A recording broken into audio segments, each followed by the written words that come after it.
全部平安，上帝就祝福大家得啥，大家出入會啲都好，大家啲也是上帝而能夠就祝福大家，上帝亦係大家嘅最好嘅朋友。阿們，我想請節目大家一齊嚟唱一首歌。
Cái phèn diêu anh tròn xì kỳ đam xì trong hết ngày tan xa trời lì hè ngày chi to dục cú nan hè ngày chi to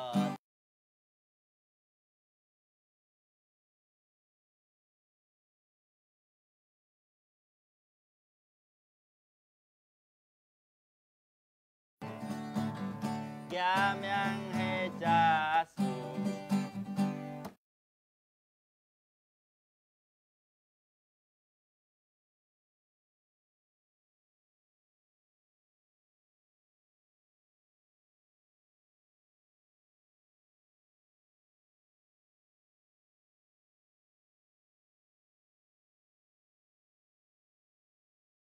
Yamyang hejasu Yamyang hejasu Jasu kai myang ji on vui nga kai sili Yamyang hejasu Yamyang hejasu Jasu kai myang ji on vui nga kai sili Jasu kai myang ji on vui nga kai sili Jasu kai myang ji on vui nga kai sili Hallelujah. Ngài trong thiên sự cái Jasu song ti sang cái song ti Amen. Amen. Song ti say for Jasu Yamyang ji Gi ji ho ngài gi chín chang ngài gi chín chang choi si si ca lời tam nga cái chui sam nhịp ban sang tao kín khu nhịp Jasu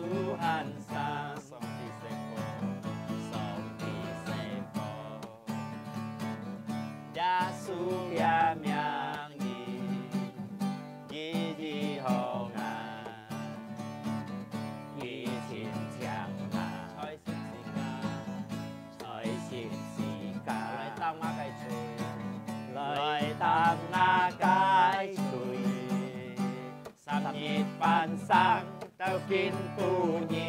耶穌行山。而家姐姐講要會結山，然會結山，要受咗計熱字，然會結山，愛唔會驚，愛唔會驚，可是愛家己嘅講受咗計熱字。按照意思，願會上天，願會結生，願會結生，阿們，要受咗計熱字，願會結生，愛唔會驚，可是愛家己嘅講受咗計熱字。按照意思，願會上帝，上帝説過，上帝説過，耶穌嘅名字，耶穌嘅名字，幾好愛，幾好愛，幾千強愛，幾千強愛，才十字架，才十字架，來擔我解除。晚上都見富熱，耶穌行山。而家姐姐講，願會結山，要受咗計熱字，願會結山，愛唔會驚，愛唔會驚，可是愛家己已講受咗計熱字。愛你喺度，愛你喺度，按照意思，願會上天，願會結生，願會結生，阿們，要受咗計熱字，願會結生，愛唔會驚，愛唔會驚，可是愛家己嘅講受咗計熱字，愛你喺度，按照意思，願會上天，願會結生，願會結生，要受咗計熱字，願會結生，愛唔會驚，愛唔會驚。愛家己嘅講受咗計熱字，愛你喺度，按照意思，願會上天，愛你喺度，愛你喺度，按照意思，願會上天，愛你喺度，愛你喺度，按照意思，願會上天。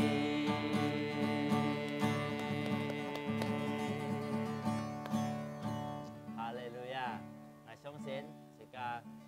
有一根本因為耶穌上帝，阿們。阿們。我想弟兄姊妹，自家同心條心，自家齊嚟敬拜，真家嚟敬拜自家上帝。阿們。哈利路亞，感謝你，自家嚟感恩，感謝你上帝。哈利路亞，我上帝我嚟拜你，我上帝。來拜你，我嘅心，我嘅心真真係愛你，在你嘅面前，我愛來思想你，我上帝，我愛來拜你，我上帝我來拜你，我上帝。拜你我嘅心，我嘅心真真係愛你，在你嘅面前，我愛來思想你，我上帝，我愛來拜你。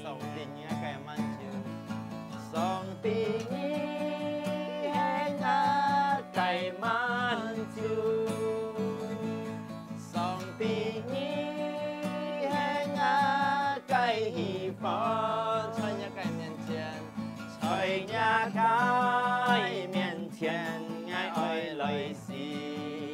上你，我上帝爱爱来拜你，我上帝爱来拜你，我上帝爱爱来拜你，我cái心真真的爱你。在nhà cái面前，爱爱来是上你，我上帝爱爱来拜你，我上帝爱爱来拜你，我cái心真真的爱你。在nhà cái面前，爱爱来是上你，我上帝爱爱来拜你，上帝爱该满足，上帝爱我该满足，上帝爱我该希望。在nhà cái面前，爱爱来是上你，我上帝爱爱来拜你，上帝你爱该满足，上帝你爱我该满足，上帝你爱我该希望。在nhà cái面前，爱爱来是上你，我上帝爱爱来拜你，上帝你爱我该满足，上帝你爱我该希望。在nhà cái面前，爱来是上你，我上帝爱爱来拜你，上帝爱该满足，上帝你爱我该满足，上帝你爱我该希望。在nhà cái面前，爱爱来是上你，我上帝爱爱来拜你，我上帝爱爱来拜你，我上帝爱爱来拜你。Hallelujah, Hallelujah. Ngài tao xa lời kinh bài nhị sông đi. Ngài tao lời cảm ơn sung phun. Cảm giá nhị chú giá hết trên con cái sông đi. Hallelujah. Ngài tao lời chăn mươi nhị. Cảm giá. Ngài tao kinh bài nhị chú giá sư. Hallelujah. Chú giá sư ngài tao cái sông. Hallelujah. Vì tu hé ngày tao tư ấy cái sông tì, ngày tao dịch giao tìm lời kinh bài nhi, ngày tao dịch giao tìm lời chán mươi nhi tu gia sư, ngày tao lời cảm cha nhi tu gia sư, ngày tao lời chán mươi nhi tu gia sư. Hallelujah. Hinamakadaya namase, Hinamadaya namashanaya labu, Shiriririririraya namashanaya labu, Yasu songti, Yasu songti, ngày tao ăn xì dầu nhì, ngày tao xì dầu nhà cây pha nhì, nhà cây pha nhì lấy cho con ngày tao cây lù, cắm cha nhà cây ăn tiền, 感謝你主耶穌，哈利路亞，哈利路亞，哈利路亞，耶穌上帝。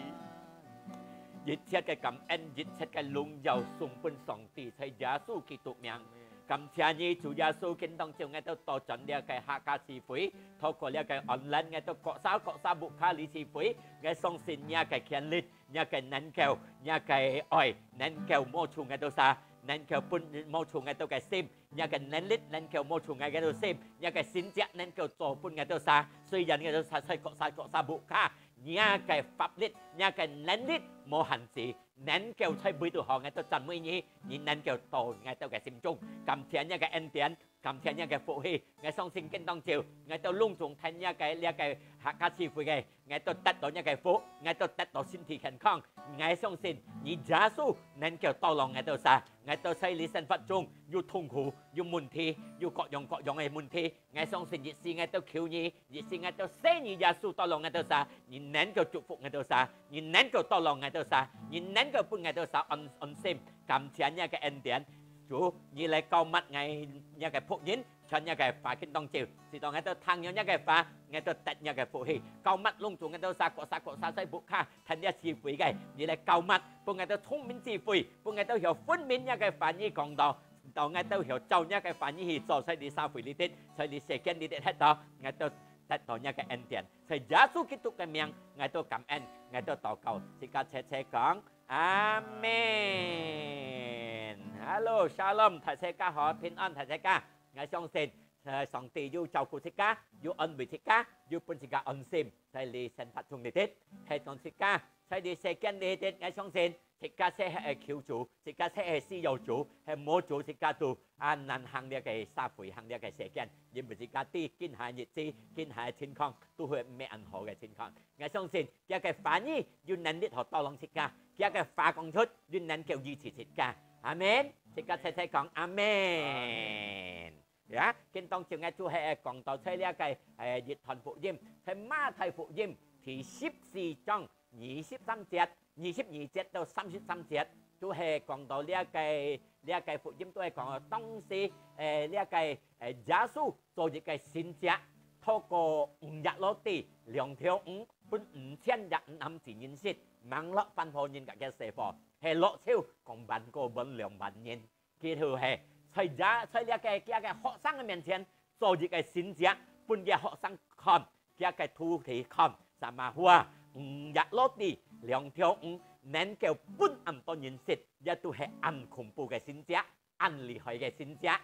但係呢，主耶穌呢，佢都係咩大將係半個學生看的是，哇日落地2條5能夠半5000認識。nên năng lọ kia cái phân phối chỉ hay lọ phân phối chỉ tụi du bản cô vẫn là bản nhân hay thay đổi gì những phần đó cái họ sang sản mà du còn但係耶穌唔係大將嘅看耶穌係本嘅họ sang各xã有經過嘅嘅能力各xã有地得嘅潛能嘅主今日啊即刻出嚟社會嚟喺度啊即刻出做上帝嘅旨意啊耶穌也係係本時間每日就咩大將看哇！耶穌嘅先知很厲害，咩大聲聽人講，哇！耶穌嘅先知很厲害，聽人講出嚟，哇！耶穌做先知，夾過嚟曬嘢沙，不到按苦嘅平，喐都咁冇好知，但係禱告，耶穌做先知嘅支持好，加先知而家聽到，攏做按強按好，但係主耶穌咩大聲愛自家聽，咩大聲愛自家看，佢愛自家等曬有經過到佢，阿門。見當朝即刻各xã透過呢個福音，各xã去經過耶穌，係即刻經過耶穌，經到個耶穌啊，即刻要出耶穌嘅裡面啊，地得即刻嘅前人嘅主，佢生嘅主啊，馬嘅生死嚟到一個面前都好，馬嘅痛苦嚟到即刻面前都好，即刻地即刻要生嘅上帝，能夠大家同齊，即刻唔會投降喺你生活中，阿門。Makanya耶穌係即刻各xã有經過到佢。各xã有耳到佢，各xã有吹嘅嘅內容，阿門。講幾趟，切格先係講，耶穌係愛經過佢，咩大聲聽到，咩大聲聽人嘅見證，切家係經過呢一個耶穌做出乜嘢？切家傳出一件事俾人聽啊！耶穌都係咧，切家經過一個先知，切家又傳出啲俾人聽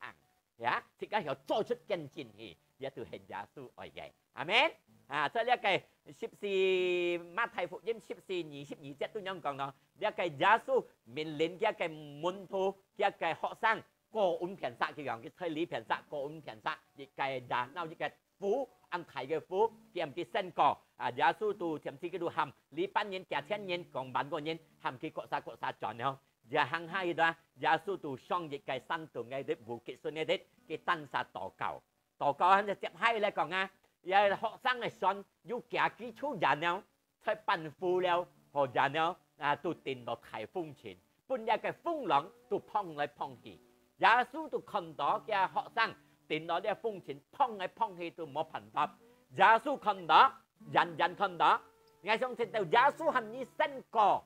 我相信耶穌要負責任嘅一個熱切嘅危險處，係咪？耶穌係佢身過唔平實，耶穌啲係乜嘅會發生？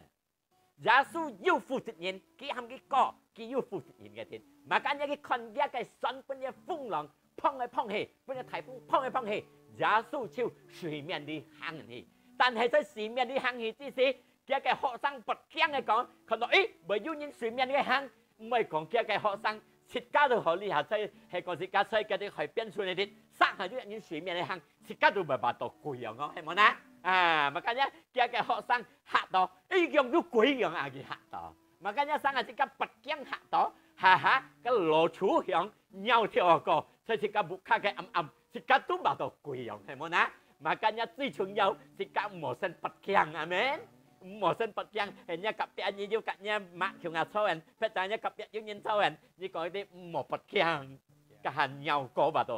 到鬼樣係冇啦？啊，cái耶穌cái上帝水面cái hang cái hạ道之時，佢唔知個係cái上帝了，佢唔知個係cái師傅了，佢唔知個上帝了，佢把到貴人不驚，阿們啊！我相信設計也是上不驚，係講睇樣人初人生嚇，唔要攞條跳個，咦嚇到嚇啊！mà cái nhà ở biển thì này, giả sử còn mà cái con nhà họ sang thì bật tiếng,所以27節安心樣，安心意思係講ngay講別啥呗，biển天來啊，giả sử講安心嘅份咩，tenang lah啊，ini aku biển天來兩ngày講啊，唔好驚，jangan takut樣啊，嘅份咩安顯講 tenang lah ini aku jangan takut 安心，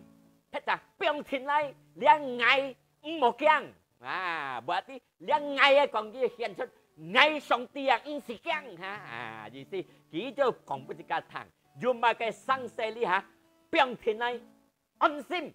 唔好驚，要ngay上帝講啊，要上帝夾是個通才唔是驚嚇，mà cái發生都好唔是驚，根本日按到一個危險出名片，耶穌講是個啲變天來安心唔是驚。要ngay à, amen. Còn như các tăng gia còn on xem, thế là biểu hiện lại, sự kiện,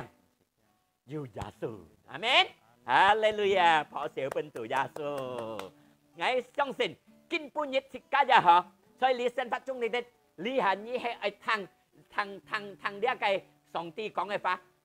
安心，唔是驚，呢ngay，你又係做聽呢。就係從上彼得樣人，佢當時亦看耶穌行嚟，耶穌講ngay唔是咁樣嘅咧，呢個彼得就講，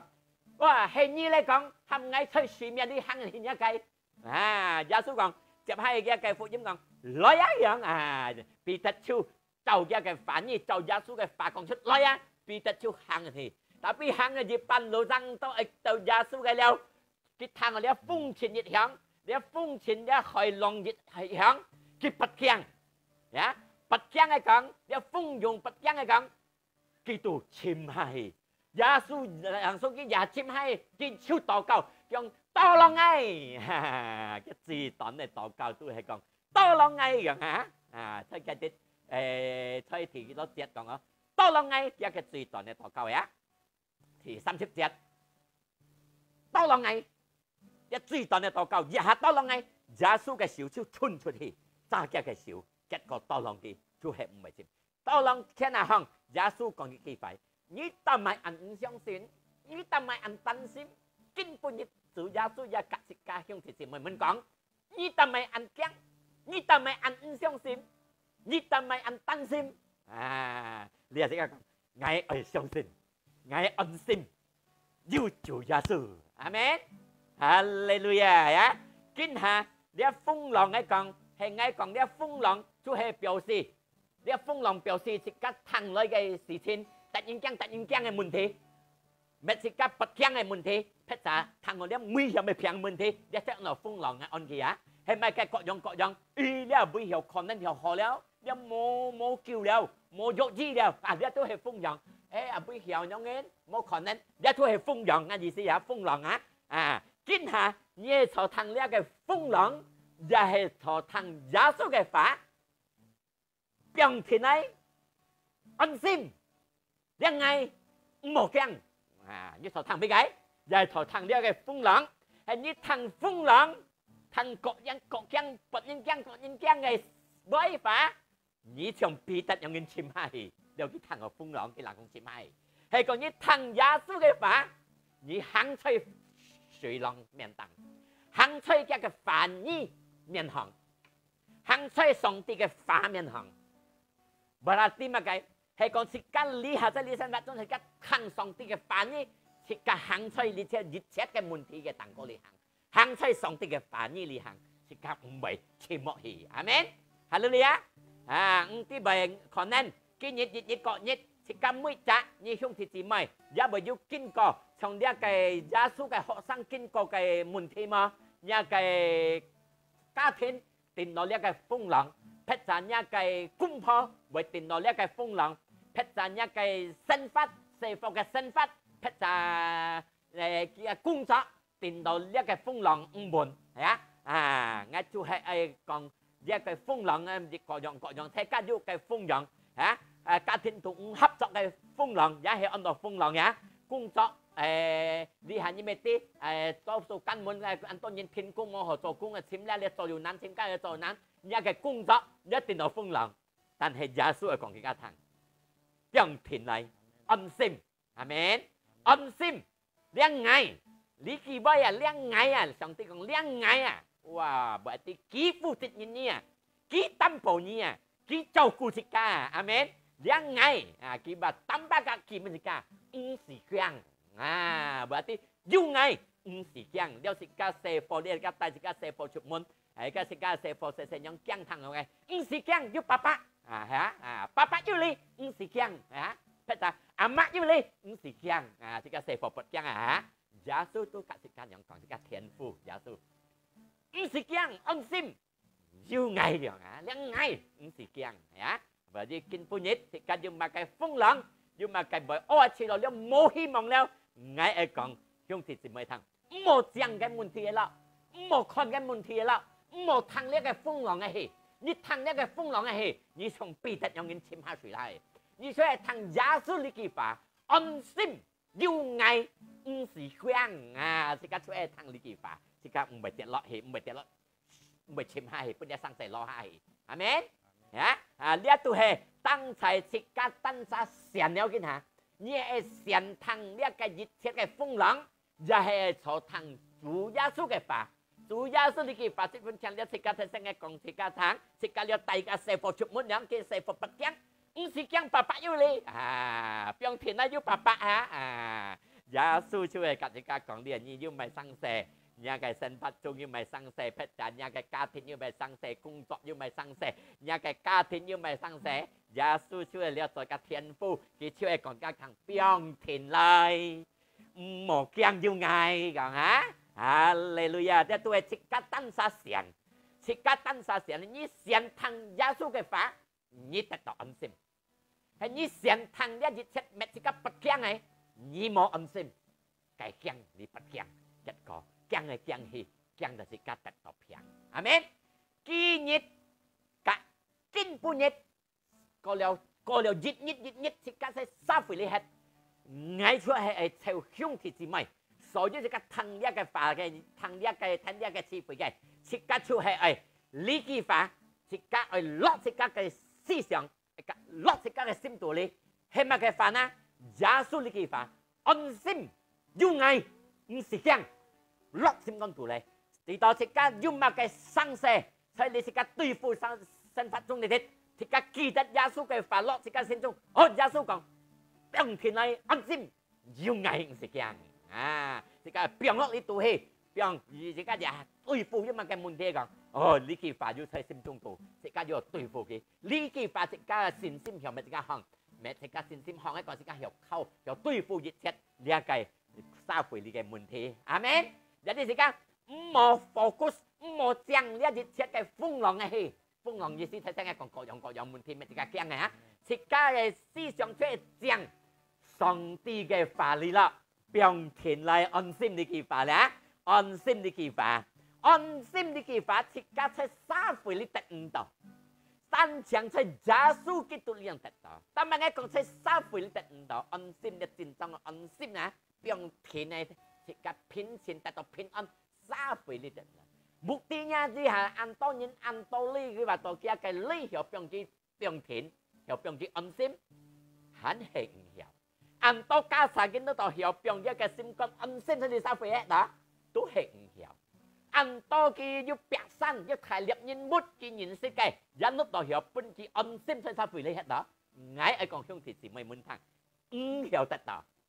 唔曉得到真正嘅安心。你真正嘅安心，真正嘅平安，就係在耶穌基督裏先曉得到。阿們，目的係乜嘅？你係在你世界裏邊。200人隻國家講電腦呢一個傳染非常平，3萬按多類人，要按多人要性格嘅人一定到，按多人也要乜嘅要各樣嘅要能力嘅單殺，佢也冇安心，也係驚電腦呢一個傳染平，係咪啊？你對日見者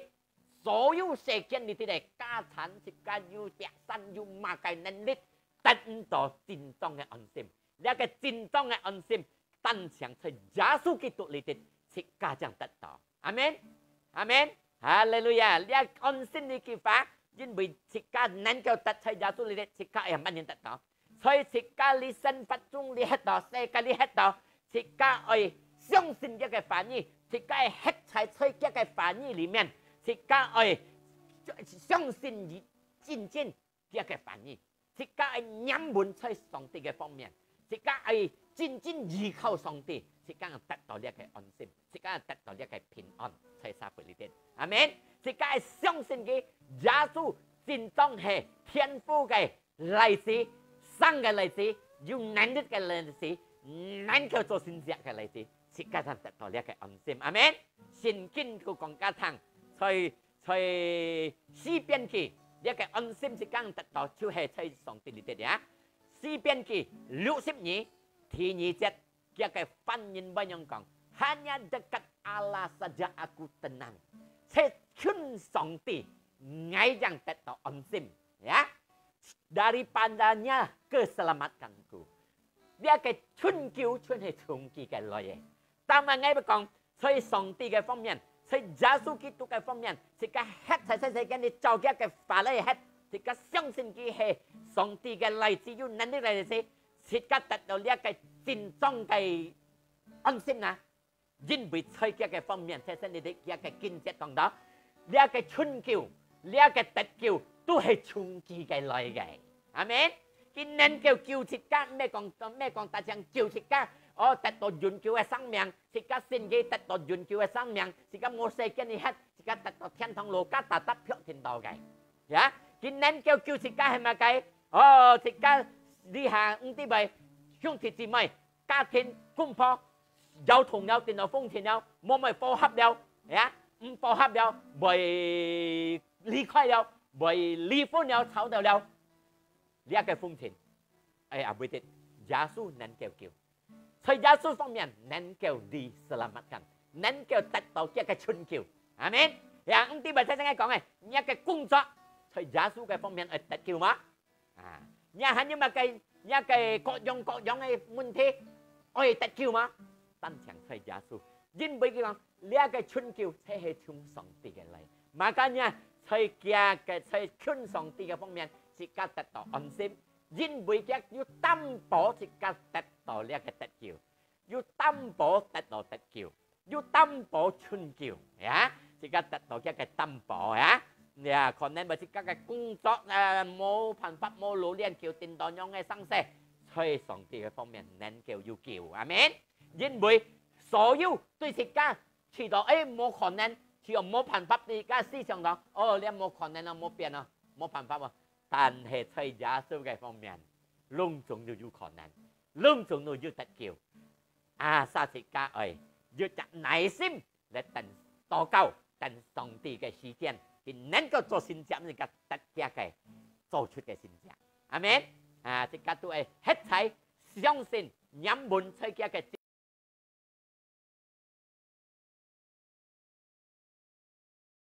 哈利路亞！các條題呢因為即刻能夠得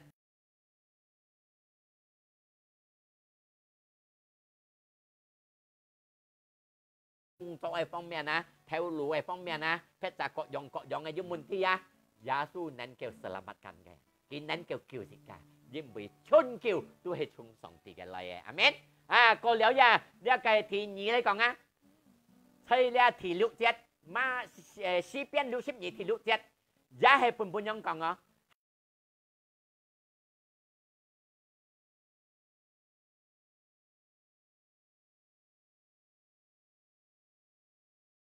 adanya harapanku,因為呢個盼望春季嘅嚟嘅，呢個希望春季嘅嚟嘅。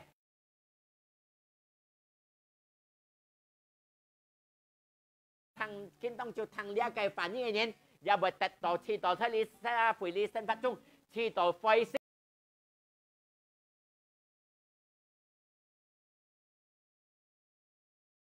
hy vọng cho má cái chỉ tổ ung xin ngay ai còn hương thì mời thằng on xem biong thiền lại giá số còn thằng ung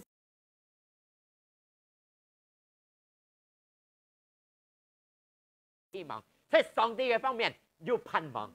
撒自家係真正嘅挑戰，依靠嘅、求嘅、相信嘅，一切世界嘅真理，阿們。喺上帝嘅方面要得救，哈利路亞！撒自家真正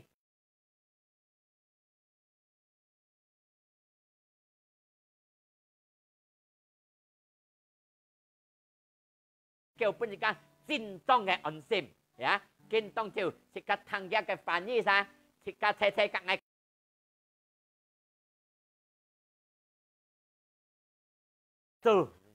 因為要耶穌含愛唔無驚，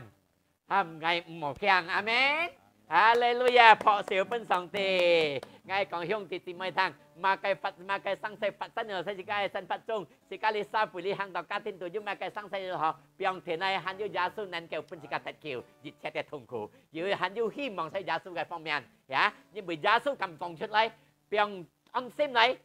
兩愛要愛，唔是驚。佢要負責任，阿們。撒自家，所以你啲三輩你喺度，就叫佢反應行，自家得到叫佢恩典，得到叫佢福氣。哈利路亞，阿們。用啲字咪得上帝嘅福，記得冇驚安心，就係生財你愛聽上帝嘅話，又係聽啲各樣類嘅咩自家不驚，咩自家修理，咩自家專嘅風浪啊！而家學了，你是成了，你係坐成堂咧，風浪咪即刻驚，咪即刻潛下去嘢，又坐堂耶穌你幾位，安心並停嚟，唔是驚前實當然即刻堂耶穌你幾位咯，因為堂耶你幾位嚟講安心你講即刻要得叫你selamatkan，很從屬耶穌嘅嚟，要一個盼望，也係從佢嘅嚟，makanya安心唔是驚，隆重都係從佢嘅嚟嘅。哈利路亞！撒自家揸門自家上帝嚟，我講兄弟姊妹聽，自家要得到呢真當嘅安心。因為提醒我講到兄弟姊妹聽，三倍呢啲切，馬計冇本自家安心，真當嘅安心，冇本自家得到呢個平安。單想在耶穌基督嘅自家得到呢個平安，得到呢個安心。哈利路亞！เพราะเสียเป็นตัว耶穌，哈利路亞，哈利路亞。สิกาเลยช่องจิ๋วก็เลยจันไม่2 ทีฮาเลลูยาฮะสิกาเลยจันไม่2 ทีสิกาเลยกินไป2 ทีฮาเลลูยาฮาเลลูยาฮาเลลูยาจันไม่2 ทีฮาเลลูยาจันไม่2 ทีฮาเลลูยาจันไม่ฮาเลลูยาจันไม่ฮาเลลูยาจันไม่2 ทีฮาเลลูยาสิกาเลยฟันจันไม่เก๋จันไม่2 ทีฮาเลลูยาจันไม่2 ทีฮาเลลูยาจันไม่ฮาเลลูยาจันไม่ฮาเลลูยาจันไม่2 ทีฮาเลลูยาการหยิบเปลี่ยนขอจันไม่2 ทีฮาเลลูยาจันไม่2 ทีฮาเลลูยาจันไม่ฮาเลลูยาจันไม่ฮาเลลูยาจันไม่2 ทีฮาเลลูยาที่การใช้ของฮาเลลูยาฮาเลลูยาฮาเลลูยาฮาเลลูยาฮาเลลูยาฮาเลลูยาฮาเลลูยารามาชันนายาลาบูชิกาลายานามาชันนายาลาบูฮาเลลูยาฮาเลลูยาฮาเลลูยาไงเต้าจันไม่ยีจูยาสูไงเต้าช่องก็ฮาเลลูยาไงเต้ากินไป2 ทีรามาชันนายาลาบูชิกาลายานามาชันนายาลาบูฮาเลลูยาฮาเลลูยาฮาเลลูยาฮาเลลูยา